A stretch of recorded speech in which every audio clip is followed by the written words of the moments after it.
മന്ത്രി P M Muhammad Riyas ഇപ്പോൾ മാധ്യമങ്ങളോട് സംസാരിക്കുകയാണ്. അതിലേക്ക് കണ്ടിരിക്കുന്നു അദ്ദേഹം തന്നെ പറഞ്ഞു, നിങ്ങളൊക്കെ കേട്ടതായിരിക്കും. അത് അടിയന്തര പ്രമേയത്തിന് വേണ്ടി പ്രതിപക്ഷം നോട്ടീസ് നൽകുന്നു. മുഖ്യമന്ത്രി അടിയന്തര പ്രമേയത്തിന് ചർച്ചയ്ക്ക് തയ്യാറാണെന്ന് പറയുന്നു. പിന്നെ പ്രതിപക്ഷ നേതാവ് ഓടിയെടുത്ത് പുല്ല് മുളച്ചിട്ടുണ്ടാവില്ല. ഇങ്ങനെയൊരു ഭീരുണ്ടോ? മലപ്പുറം ജില്ലയെ ഇടതുപക്ഷ സർക്കാർ രാഷ്ട്രീയമായി മറ്റു പല നിലയിലും കരിവാരി തേക്കാൻ ശ്രമിക്കുന്നു എന്നുള്ളതാണ് ഒരു ആരോപണം. മറ്റൊന്ന് RSSുമായി ഇടതുപക്ഷത്തിന് ബന്ധമുണ്ട് എന്ന് സ്ഥാപിക്കാനുള്ളതായിരുന്നു മറ്റൊരു ആരോപണം. ഇത് രണ്ടും ചർച്ച ചെയ്ത് കഴിഞ്ഞാൽ പ്രതിപക്ഷ നേതാവിൻ്റെ സ്ഥിതി എന്താകും? പുറത്തെ ആംബുലൻസ് വെക്കേണ്ടി വരും, സ്ട്രെച്ചറിലെടുത്ത് കൊണ്ടുവേണ്ടി വരും.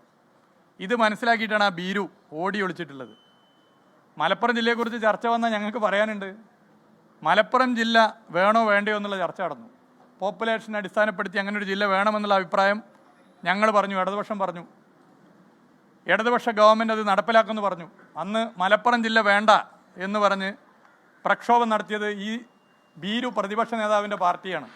അന്ന് ജാഥ നടത്തി, അവിടുത്തെ ഭീരു പ്രതിപക്ഷ നേതാവിൻ്റെ പാർട്ടി ജാഥ നടത്തി, അതുപോലെ തന്നെ പ്രക്ഷോഭം നടത്തി. BJPയുടെ മുൻ ടീമായ ജനസംഘം, ആ ജനസംഘമായിട്ട് ചേർന്നിട്ടാണ് മലപ്പുറം ജില്ല വേണ്ട എന്ന് പറഞ്ഞ് അന്നത്തെ ഭീരു പ്രതിപക്ഷ നേതാവിൻ്റെ പാർട്ടി ജാഥ നടത്തിയത്, പ്രക്ഷോഭം നടത്തിയത്. ഇനി മലപ്പുറം ജില്ലയും കേരളത്തിലെ മറ്റു ജില്ലകൾ പോലെ തന്നെ രാജ്യത്തിൻ്റെ സ്വാതന്ത്ര്യ സമര പോരാട്ടത്തിൽ വലിയ പങ്ക് വഹിച്ചിട്ടുണ്ട്. എന്നാൽ മലപ്പുറം ജില്ലയിലെ സ്വാതന്ത്ര്യ സമര പോരാട്ടത്തെ വർഗീയ കലാപമാക്കി, വർഗീയ ലഹളയാക്കി, മാപ്പിള ലഹളയാക്കി ചിത്രീകരിക്കാനുള്ള വലിയ ശ്രമം നടന്നിരുന്നു. എന്നാൽ അത് കർഷക സമരമാണ്, രാജ്യത്തിൻ്റെ സ്വാതന്ത്ര്യ സമരമാണ്. രാജ്യത്തിൻ്റെ സ്വാതന്ത്ര്യ സമര പോരാട്ടത്തിൽ പങ്കെടുത്തവർക്ക് കിട്ടേണ്ട എല്ലാ പരിഗണനയും ലഭ്യമാകണമെന്ന് പറഞ്ഞ് അവർക്ക് സ്വാതന്ത്ര്യ സമര പെൻഷൻ പ്രഖ്യാപിച്ച ഗവൺമെൻറ് ഇടതുപക്ഷ ഗവൺമെൻറ്റാണ്. എന്തായിരുന്നു അതിൽ വരെ നിലപാട്? ഇന്ന് ചർച്ചയ്ക്ക് വരികയാണെങ്കിൽ ഞങ്ങളത് പറയുമായിരുന്നു. അത് മാത്രം തീർന്നോ? മലപ്പുറം ജില്ലയെ ഇടതുപക്ഷം കരിവാരിത്തേക്കുന്നു എന്നുള്ള പ്രചരണം വരെ നടത്തുന്നതിനാ നമുക്കൊക്കെ അറിയാം. ബാബരി മസ്ജിദിൻ്റെ തകർച്ചയ്ക്ക് ശേഷം പ്രത്യേകിച്ച് BJP വിരുദ്ധ മനസ്സുള്ളവർ ഇടതുപക്ഷത്തോടെ അടുക്കുന്നു, ന്യൂനപക്ഷങ്ങൾ ഉൾപ്പെടെ. ഇതിൽ ചിലർ വിരളി കൊണ്ട് നിൽക്കുകയാണ്. UDFും മുസ്ലിം ലീഗിനോടൊപ്പം UDFിൻ്റെ സ്ലീപ്പിംഗ് പാർട്ട്ണറായ ജമാഅത്ത് ഇസ്ലാമിയും വിരളി കൊണ്ട് നിൽക്കുകയാണ്. അവരാണ് ഈ പ്രചരണം അഴിച്ചുവിടുന്നത്, അവരാണ് ഈ പ്രചരണം ഇതുപോലെ അഴിച്ചുവിടുന്നത്. മുസ്ലിം ജനവിഭാഗത്തിന് പോലീസിൽ MSPയിൽ ജോലി ചെയ്യാൻ സാധിക്കാത്ത തെറ്റായ ചില നിയമം കേരളത്തിലുണ്ടായിരുന്നു. ആരാ എടുത്തു മാറ്റി? ഇടതുപക്ഷ ഗവൺമെൻറ് അല്ലേ? അതിൻ്റെ ഭാഗമായി മലപ്പുറം ജില്ലയിലെ ഒരുപാട് ചെറുപ്പക്കാർക്ക് ജോലി ലഭിച്ചു. അവികസിതമായ മലപ്പുറം ജില്ലയെ വികസിപ്പിക്കാൻ വേണ്ടി ഒട്ടേറെ നിലപാടുകളെടുത്ത ഇടതുപക്ഷ സർക്കാരാണ്.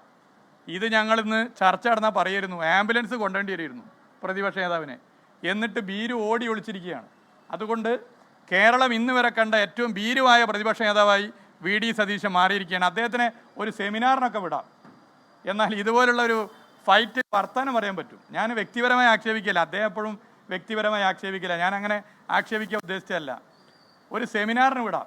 സമരാനുഭവം ഇല്ലാത്തതിൻ്റെ ഭാഗമായി ഇതുപോലുള്ള ഘട്ടങ്ങളിൽ ഒരു തീരുമാനം എടുക്കാൻ അദ്ദേഹത്തിന് പറ്റില്ല. കുറേ ഡയലോഗ് ഇങ്ങനെ അടിക്കും, വെറും ഡയലോഗായി മാറുന്ന സ്ഥിതി വരുന്നു. അതുകൊണ്ട് കേരളം കണ്ട ഏറ്റവും വലിയ ഭീരുവായ പ്രതിപക്ഷ നേതാവായി VD സതീശൻ മാറി. ഇത് ഇന്ന് മുൻ പ്രതിപക്ഷ നേതാവ് തന്നെ പറഞ്ഞു കഴിഞ്ഞു, സഭ ഇന്ന് വരെ കാണാത്ത ഒരു സംഭവ വികാസമാണ് നടന്നിട്ടുള്ളതെന്ന് പറഞ്ഞു കഴിഞ്ഞു.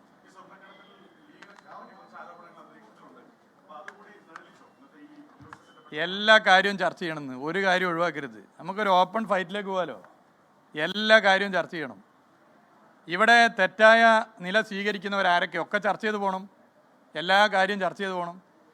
വെറുതെ വർത്താനം പറഞ്ഞാൽ പോരാ, ചർച്ചയ്ക്ക് തയ്യാറാവണം.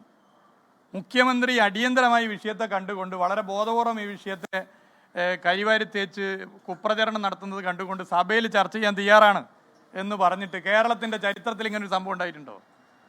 പ്രതിപക്ഷം കൊണ്ടുവന്ന നോട്ടീസിൻ്റെ ഭാഗമായുള്ള അടിയന്തര പ്രമേയം ചർച്ച ചെയ്യാൻ തയ്യാറാണെന്ന് മുഖ്യമന്ത്രി പറഞ്ഞിട്ട് ഓടി ഒളിച്ചൊരു പ്രതിപക്ഷ നേതാവും പ്രതിപക്ഷ അംഗങ്ങളും നാണം കെട്ട നിലയിലേക്ക് പ്രതിപക്ഷം പോയില്ലേ?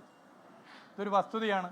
അതുകൊണ്ട് ഞാൻ വീണ്ടും ആവർത്തിക്കുകയാണ്, കേരളത്തിലെ പ്രതിപക്ഷ നേതാക്കന്മാരെ എടുത്താൽ ഏറ്റവും ഭീരുവായ, വെറും ഡയലോഗ് മാത്രമുള്ള ഏറ്റവും ഭീരുവായ പ്രതിപക്ഷ നേതാവ് ആരാണെന്നുള്ളതിന് ഒരു അവാർഡ് തീരുമാനിച്ചാൽ ഒരു സംശയം വേണ്ട, അത് VD സതീശന് ലഭിക്കും. എല്ലാം നമുക്ക് ചർച്ച ചെയ്യാമെന്ന്, എല്ലാം ചർച്ച ചെയ്യാം. ചർച്ച ചെയ്ത് മുന്നോട്ട് പോകാനാണല്ലോ നിയമസഭ. എല്ലാം ചർച്ച ചെയ്ത് പോകാം. വെറും വർത്താനം മാത്രം പറഞ്ഞാൽ പോരാ, ചർച്ചയ്ക്ക് തയ്യാറാവണം. ഓക്കെ.